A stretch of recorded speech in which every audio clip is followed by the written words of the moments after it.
حضرت عبداللہ بن عوف رضی اللہ تعالی عنہما سے مروی ہے کہ انہوں نے اپنی بیٹی کی نماز جنازہ میں 4 تکبیریں کہیں۔ یہ بیٹی کی روایت خاص طور پر اس لیے آئی کہ مرد اور عورت کی نماز جنازہ میں کوئی فرق نہیں، یہ نہ کوئی کہے کہ مرد کی تو 4 تکبیروں سے اور عورت کی 2 تکبیروں سے، نہیں، آپ کی بیٹی کی مثال دے کر فرمایا گیا کہ ان کے لیے بھی 4 تکبیریں کہی گئیں۔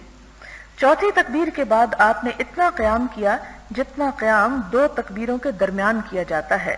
آپ اس میت کے لیے استغفار اور دعا کرتے رہے، پھر فرمایا حضور صلی اللہ علیہ وسلم اسی طرح کیا کرتے تھے۔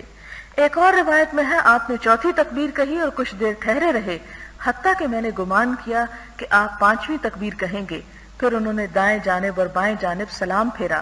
جب وہ پلٹے تو ہم نے عرض کیا یہ کیا؟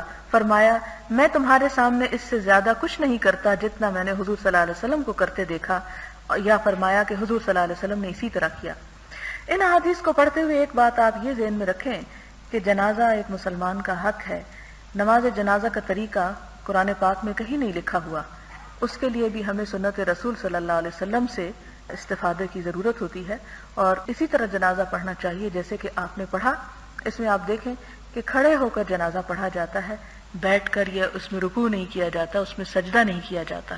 اور سجدہ کیوں نہیں کیا جاتا؟ کیونکہ میت کو سامنے رکھا جاتا ہے اور سامنے رکھ کر اس کے لیے دعا کی جاتی ہے۔